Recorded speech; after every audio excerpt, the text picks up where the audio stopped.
Hi everyone.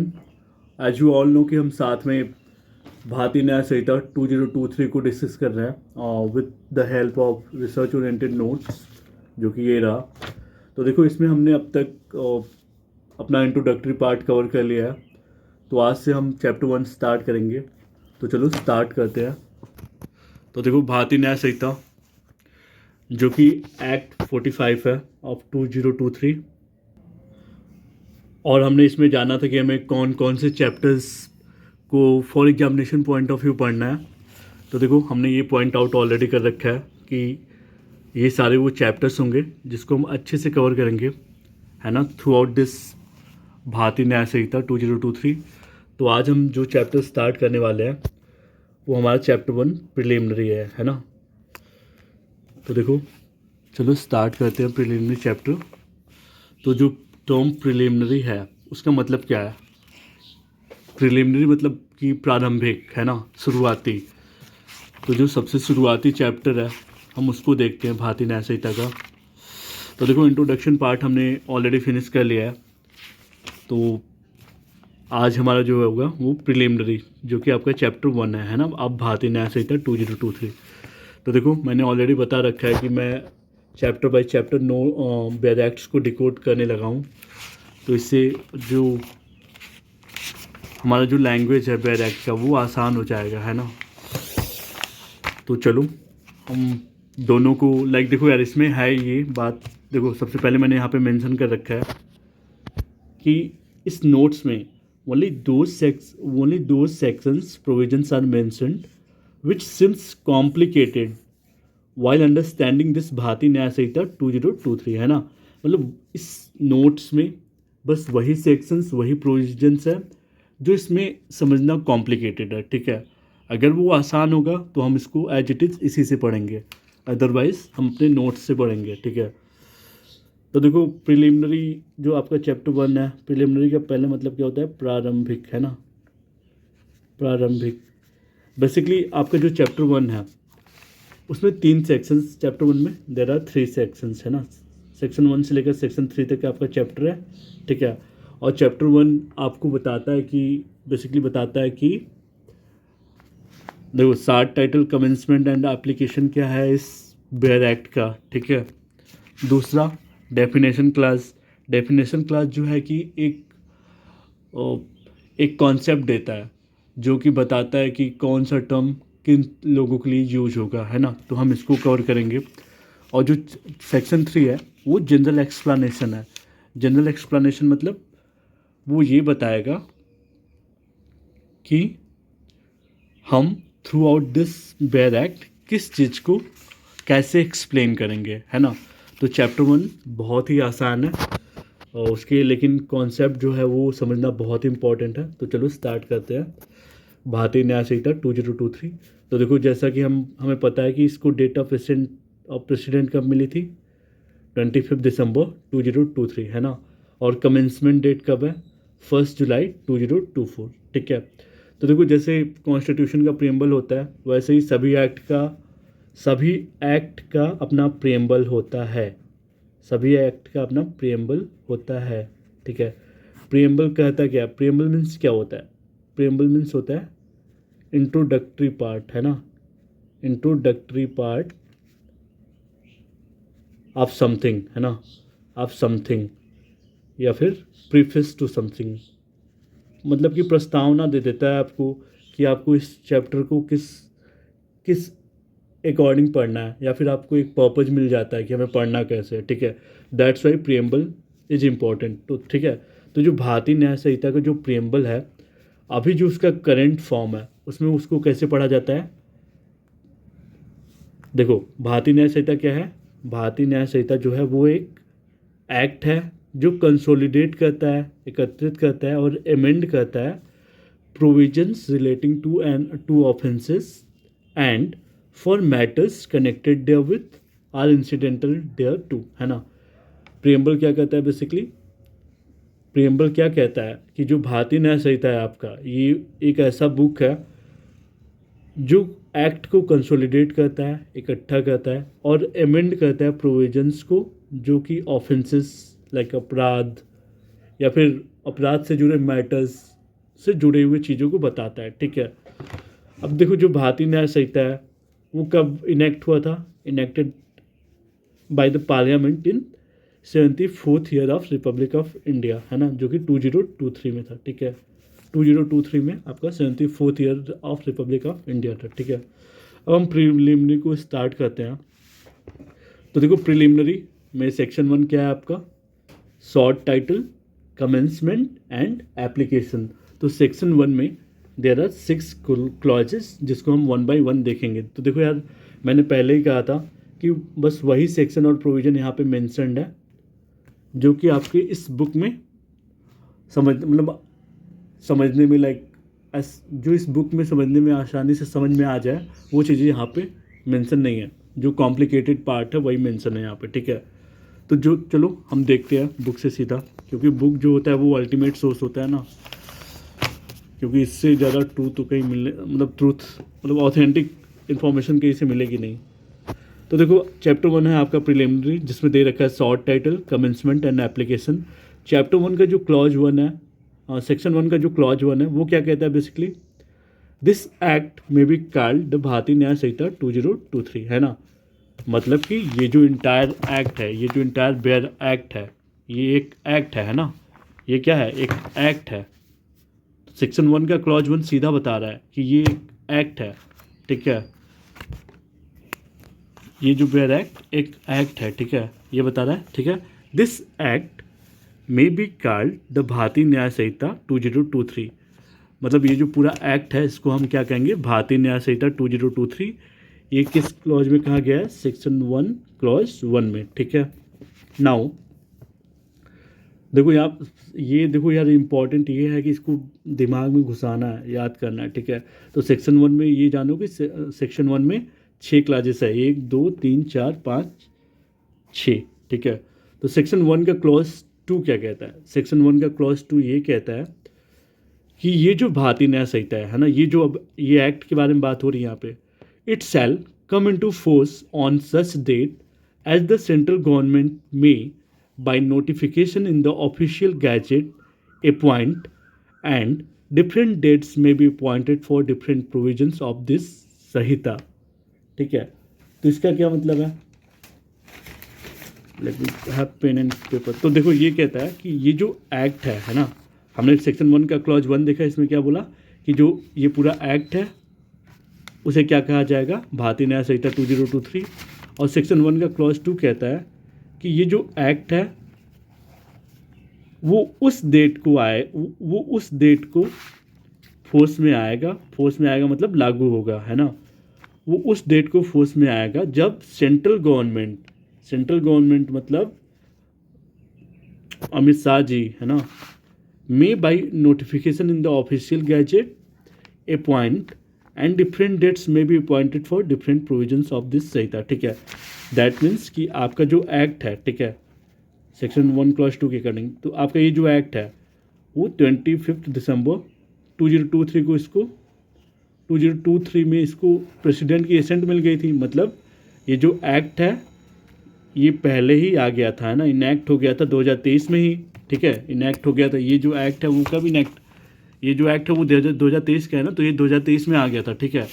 But section 1 का clause 2 कहता है कि ये जो एक्ट है ये तब फोर्स में आएगा जब सेंट्रल गवर्नमेंट नोटिफिकेशन लाएगी अपने ऑफिशियल गैजेट में इसके अपॉइंटमेंट के लिए, है ना, तब इसको हम फोर्स में ला सकते हैं, तब इस एक्ट को, तब इस नियम को पूरा देश फॉलो करेगा, ठीक है। तो और इसने फर्दर क्या कहा है कि different dates may be appointed for different provisions of this संहिता।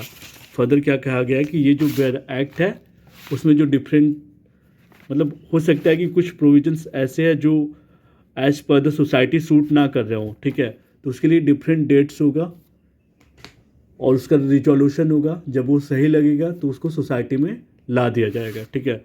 तो सेक्शन 1 का क्लॉज 2 यही कहता है, सेक्शन क्लॉज 2। अब देखो सेक्शन 1 का क्लॉज 3 क्या कहता है, every person shall be liable to punishment under this Sanhita and not otherwise for every act or omission contrary to the provision thereof of which he shall be guilty within India। तो देखो इसमें क्या कहता है कि एवरी पर्सन शैल बी, यहाँ पे देखो पर्सन की बात है ना, एवरी पर्सन, पर्सन का क्या मतलब है, पर्सन का मतलब होता है, पर्सन मतलब person includes both, sorry, person मतलब होता है citizen of India as well as foreigners, है ना, सभी के लिए, दोनों के लिए, ठीक है।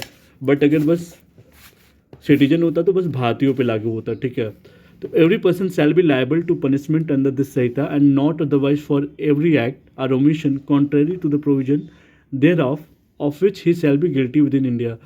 तो देखो इंडिया का मतलब, इंडिया का सॉरी, हर पर्सन वो लायबल होगा, है ना, वो लायबल होगा पनिशमेंट के लिए under this Sanhita and not otherwise, ठीक है। देखो हर पर्सन लायबल होगा पनिशमेंट के लिए, हर पर्सन को पनिशमेंट मिलेगा अंडर दिस संहिता, बस इस संहिता के अकॉर्डिंग, है ना, and not otherwise for every act, और इसके अकॉर्डिंग कोई और एक्ट नहीं है जो आपको पनिशमेंट देगा, है ना, जो आपको आपके एक्ट के लिए पनिशमेंट देगा। For every act or omission, या फिर कोई ऐसा आप एक्ट करने में फेल हो जाते हो जिसके लिए पनिशमेंट देगा, contrary to the provisions there of which he shall be guilty within India, ठीक है। अगर कोई भी पर्सन इंडिया के अंदर गलती करता है तो उसके ऊपर ये भारतीय न्याय संहिता लागू होगी, है ना। कोई भी पर्सन गलती करना मतलब क्या, क्राइम करता है, ठीक है, क्राइम करता है तो उस इंसान पर ये जो भारतीय न्याय संहिता है वो लागू होगा, भले ही वो इंडिया का हो या फिर कहीं और देश का। नाउ देखो मैंने इसको अच्छे से डिकोड भी किया है, ठीक है, इसको देख लेते हैं एक बार। तो बस इसका सेक्शन 1 क्लॉज 3 यही कहता है कि हर पर्सन लायबल होगा, ठीक है, हर पर्सन लायबल होगा फॉर पनिशमेंट अगर वो कोई क्राइम इंडिया में करता है तो, है ना, हर person including Indians and foreigners as well, ठीक है। और उसके वो जो क्राइम करता है उसके लिए जब तक स्पेसिफिकली कोई और बात मेंशन ना की गई हो किसी और स्टैट्यूट के लॉ में, किसी और प्रोविज़न में, तब तक वो सिर्फ इसी से, मतलब इसी के अकॉर्डिंग उसको पनिशमेंट मिलेगी, सज़ा मिलेगी, सब होगा, ठीक है, जेल होगी, जो भी है, ठीक है। तो देखो हमने सेक्शन 1 क्लॉज 3 में देखो हमने क्या देखा, every person shall be liable to punishment under this Sanhita. Every person में क्या होता है, if somebody commits crime, somebody means everyone, ठीक है, इंक्लूडिंग इंडियंस एंड फॉरेनर्स, ठीक है, listed in BNS will be punished according to the punishment described in this Sanhita, है ना, इस संहिता में जो पनिशमेंट डिस्क्राइब्ड है उसी के अकॉर्डिंग उसको पनिशमेंट मिलेगी। And not otherwise employees, and not otherwise का क्या मतलब है, एंड नॉट अदरवाइज का मतलब है कि implies that person can not be punished by any other criminal law, ठीक है। ये नॉट अदरवाइज यहाँ पे देखा हमने, ये लिखा है ना, every person shall be liable to punishment under this Sanhita and not otherwise for every act, ठीक है। तो नॉट अदरवाइज का क्या मतलब है, नॉट अदरवाइज का मतलब है कि जो पर्सन है वो पनिश्ड होगा by any other criminal law for that specific crime, अगर जब तक वो बात इस भारतीय न्याय संहिता में कवर्ड नहीं हो तब तक, जैसे कि ऐसी चीज़ें जो बीएनएस में कवर्ड नहीं है और किसी और स्टैट्यूट में स्पेसिफिकली लिखा है कि इस गलत काम के लिए, इस इलीगल एक्ट के लिए आप इस लॉ से पनिशेबल होगे, तब जाके वो लॉ उस पर लागू होगा, ठीक है। अदरवाइज आपका जो भारतीय न्याय संहिता है 2023 ही काम करेगा, ठीक है। Now for every act or omission contrary to the provisions there of which he shall be guilty within India implies that the law applies to any criminal act an act और failure to act. देखो omission का क्या मतलब होता है, देखो every act का मतलब होता है कि ऐसा एक्ट जो आपकी भारतीय न्याय संहिता में लिखा है और उसको आप करते हो, है ना, जैसे चोरी लिखा हुआ है, जैसे भारतीय न्याय संहिता में आप पाओगे मर्डर, ठीक है, तो आप वो मर्डर करते हो, वैसा एक्ट करते हो, लिखा है कि चोरी करते हो, है ना, थीफ, डकैती, तो ये सारे एक्ट लिखा है कि अगर आप ऐसा करते हो तो आप पनिशेबल होगे अंडर दिस संहिता, ठीक है। ओमिशन मतलब होता है कि failure to do an act, मतलब आप कोई एक्ट ऐसा करते हो जिसको आप करने में फेल हो जाओ, ठीक है, जो इलीगल कैटेगरी में आ जाए, तो उसको ओमिशन कहते हैं, ठीक है। तो for every act or omission contrary to the provisions there of which he shall be guilty within India implies that the law applies to any criminal act और failure to act when required an omission. ठीक है, तो basically इसका मतलब यही था जो मैंने पहले ही समझा रखा है, बट आप देख लो अच्छे से। ठीक है, अगर आप सिंगल सेंटेंस में समझो तो ये क्या कहना चाहता है, सिंगल सेंटेंस में समझो तो आपका जो सेक्शन 1 का क्लॉज 3 है वो ये कहना चाहता है कि any one who commits crime, any one है ना, एनी वन मतलब भारत के लोग और भारत से बियॉन्ड कोई भी हो, और fails to do something that law requires. Omission का क्या मतलब होता है, ओमिशन मतलब होता है और fails to do something, fails to do something that law requires. ठीक है, within India fails to do something that law requires, ये ओमिशन का मतलब होता है। बहुत लोगों को ओमिशन का मतलब नहीं पता होगा एज पर लॉ। ठीक है, तो ओमिशन का मतलब क्या मतलब है, fails to do something that law requires within India will be punished according to the rules and penalties defined in the Bharatiya Nyaya Sanhita and not by any other law. तो ये बात मैंने पहले ही कही थी। ठीक है, नाउ सेक्शन 1 क्लॉज 4 देखते हैं। ठीक है, सेक्शन 1 क्लॉज 4 क्या कहता है, अगेन ये भी हर लोगों के लिए है ना, इंडियन के लिए, भारतीयों के लिए भी है और दूसरे लोगों के लिए भी है। ठीक है, any person liable by any law, any person liable by any law for the time being in force in India to be tried for an offence committed beyond India shall be dealt with according to the provisions of this Sahita for any act committed beyond India in the same manner as if such act had been committed within India। अब देखो, कोई भी person है ना, by any law for the time being in force, कोई भी person by any law मतलब India का कोई भी लॉ हो, ठीक है, उसके रिगार्डिंग है। तो ये एक्स्ट्रा टेरिटोरियल जुरिस्डिक्शन को बताता है। ठीक है, कि अगर आप कोई पर्सन हो है ना, अब बाई एनी लॉ जो कि इंडिया में अभी तक लागू हो है ना, to be tried for an offence committed beyond India shall be dealt with according to the provisions of this Sahita for any act committed beyond India in the same manner as if such act had been committed within India।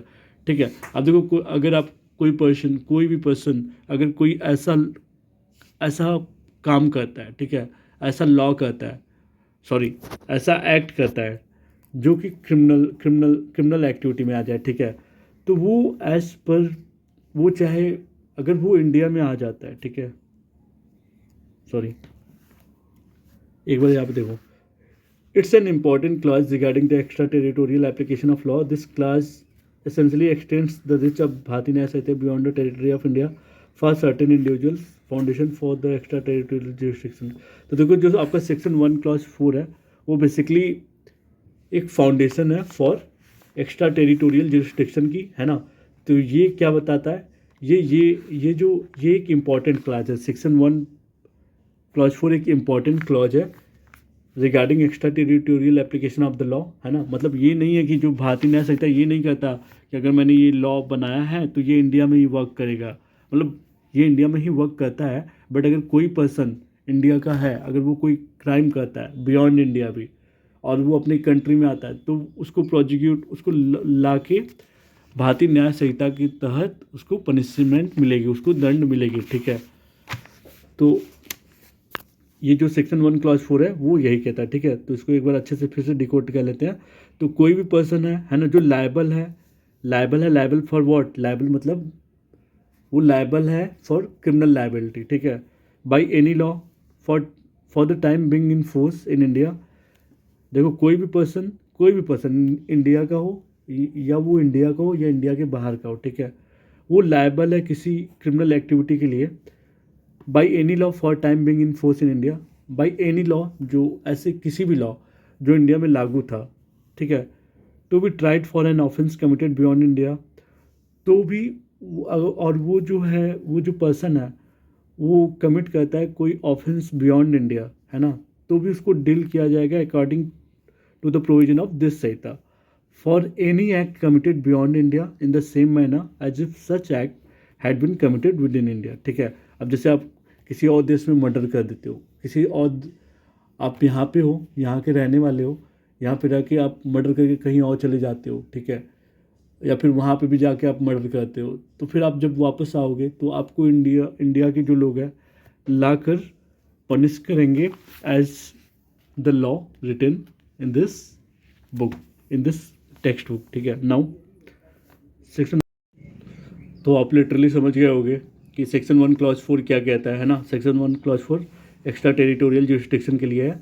ये basically ये कहता है कि अगर कोई भी person liable है किसी भी ऑफेंस के लिए और for the time being in force in India, तो उसको बस वो पनिशेबल होगा। अगर वो इंडिया से दूर भी चला जाता है तो भी पनिशेबल होगा बाई दिस भारतीय न्याय संहिता 2023, ठीक है। नाउ सेक्शन 1 क्लॉज 5 क्या कहता है, the provision of this Sanhita apply also to any offence committed by, जो सेक्शन 1 क्लॉज 5 ये कहता है, सेक्शन 1 का क्लॉज 5 है हम देख रहे हैं, तो सेक्शन 1 का क्लॉज 5 ये कहता है कि ये जो प्रोविजन है इस संहिता का, है ना, ये उन पे भी अप्लाई होगा for any offence committed by, देखो कोई भी person, the provision of this Sanhita apply also to any offence committed by, कोई भी पर्सन अगर वो सिटीजन ऑफ इंडिया का किसी भी प्लेस पे हो मतलब विद इन इंडिया और बियॉन्ड इंडिया, तो भी वो पनिशेबल होगा अंडर दिस संहिता अगर वो कोई ऑफेंस या कोई क्रिमिनल एक्ट करता है। नाउ सेकंड क्या कहता है,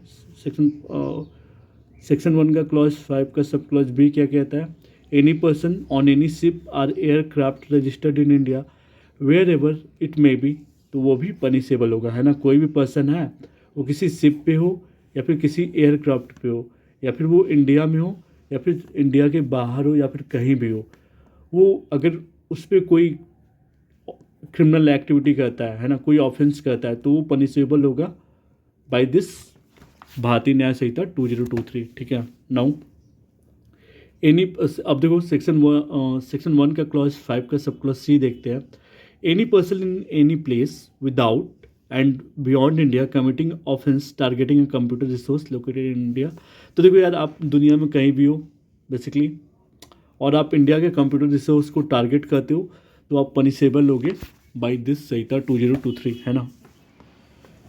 तो देखो एक्सप्लेनेशन में देख लेते हैं यहाँ पे, in this section the word offence includes every act committed outside India which if committed in India would be punishable under this Sanhita, ठीक है। तो एक्सप्लेनेशन में यही है कि अगर ऑफेंस का मतलब क्या है, ऑफेंस इंक्लूड करता है वो सारे एक्ट को जो कमिट किया जा रहा है आउटसाइड इंडिया, है ना।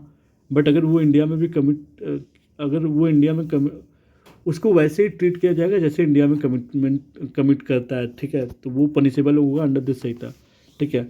अब इलस्ट्रेशन के लिए देख लो, इलस्ट्रेशन बहुत ही इंपॉर्टेंट होता है।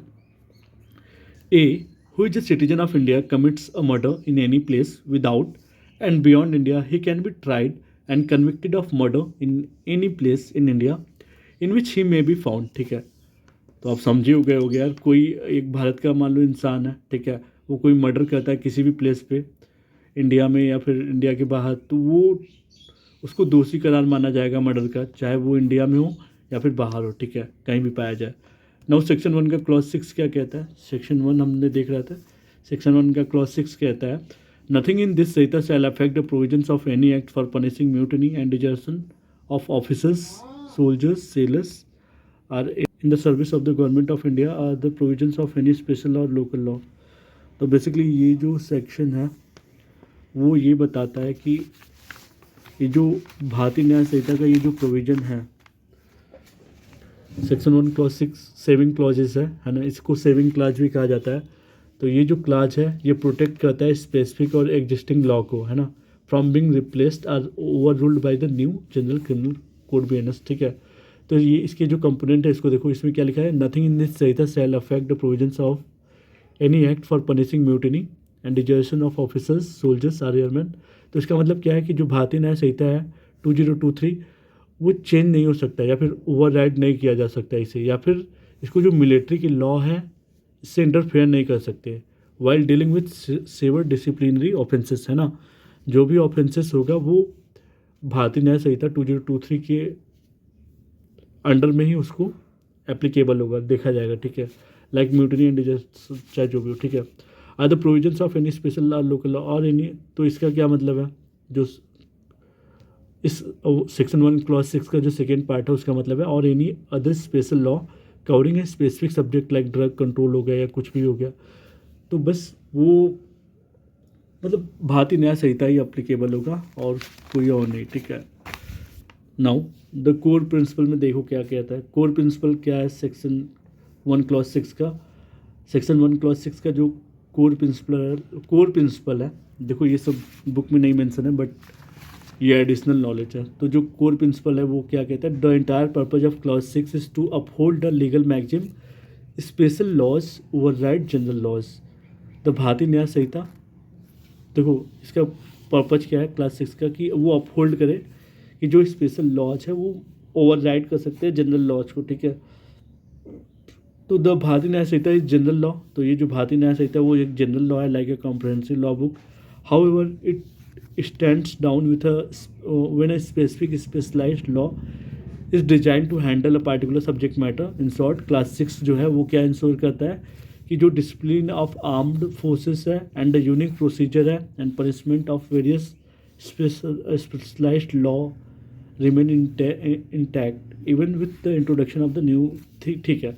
तो जैसे देखो अगर कोई आर्मी वाला किसी की मर्डर करता है तो उसके लिए एक अलग कोर्ट होता है ना आर्मी वालों के लिए, तो इसीलिए सेक्शन 1 क्लॉज 6 है। तो ठीक है, तो हमने सेक्शन 1 तो हमने ये जो चैप्टर 1 है ना, चैप्टर 1 जो प्रिलिमिनरी है उसमें हमने क्या क्या देखा, भारतीय न्याय संहिता जिसका एसेंट डेट 25 दिसंबर 2023 है, तो इसके प्रियम्बल को देखा। फिर हमने सेक्शन 1 को देखा, सेक्शन 1 में क्लॉज 6 तक दे रखा है, ये देखा।